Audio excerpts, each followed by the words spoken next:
ইফতারের জন্য আলুর চপ বানাচ্ছি। রোজার সময় প্রতিদিন ইফতারি বানাতে হয়। রোজার সময় ছাড়া আলুর চপ বেগুন পেঁয়াজও খেতে ভালোই লাগে আমার কাছে, কিন্তু রমজানের সময় আমার কেন জানি এগুলি খেলে পেটে প্রচুর পরিমাণ গ্যাসের সমস্যা হয়। এটা পেঁয়াজও বানানো হয়ে গেছে, এই যে আলুর চপও হয়ে গেছে, প্রায় হয়ে গেছে। ইনশাল্লাহ তুলে নেব। বুট করে ফেলেছি, হয়ে গেছে আমার, হয়ে গেছে।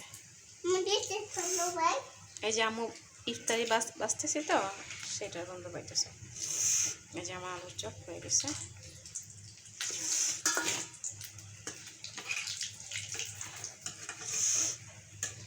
সবার জন্য শুভকামনা রইল। সবাই সুস্থ থাকবেন, ভালো থাকবেন। আল্লাহ সবাইকে সুস্থ রাখুক, না খায়া তারাজ করুক।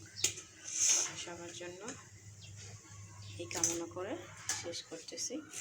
এই যে আমার ইফতারি, এখনো বেগুনি বাকি আছে, এটা দিয়ে বেগুনি বানাবো।